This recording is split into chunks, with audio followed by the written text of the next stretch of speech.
Hello everyone! It's Sunday again, weekend ngayon, kaya medyo kalmado tayo mga panahong ito. Galing ako sa labas, gumala ng konti, nag-church, muni-muni.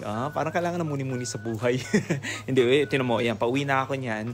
O, diba, umaga pa, good boy. Hindi inabot ng gabi sa labas. Ayan, papasok na ako sa building, nasa yung unit ko, and I thought of using the elevator, pero naisipan ko, mag-exercise na lang kaya ako ulit, using the stairs. Wow, plastic!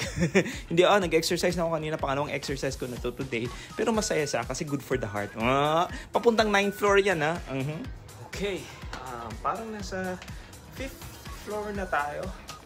Few more steps left. Few more, pero 9th floor. Sige lang. Ginusto ko to, eh.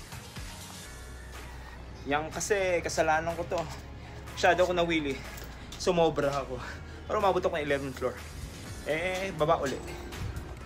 Yun, medyo pumalpak lang ng konti pero nakabot pa rin ako sa unit namin. I-on ko lang yung light. Ayan, switch on, very good. Ayan po ang aking unit. O, tinan nyo, may pagka-prinsipe effect, may mga crown pa yan. Yan kasi yung gusto kong mga uri ng design, mga interior. Labas mo na ako kasi gusto kong kumalma baby, kalma pa. Ayan, ang ganda ng scenery sa labas.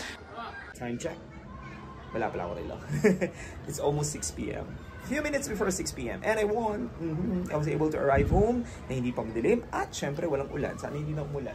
Try daw tumulan sa mga panahong ito eh. Minsan akala mo wala pero biglang dumarating.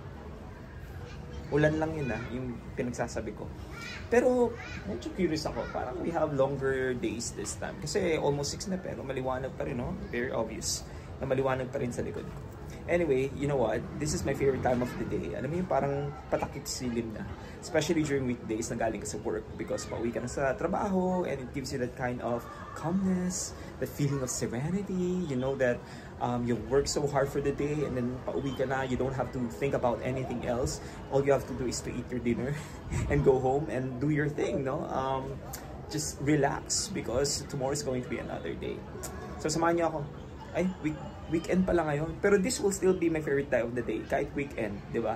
7 days a week. Oo. Ito yung pinaka-favorite ko. Ayun, matapos kong mag-monologue mula sa balcony, kailangan ko nang ihanda ang aking kama, prepare myself para matulog any hour from now. Hindi pa naman ganun kagabi, pero syempre, mas maganda yung handa ka. I have to prepare everything kasi tomorrow is going to be another work day. Pero dahil nga napagod ako sa kaakyat, tubig muna. Very good. Okay, sige, see you. Bye-bye!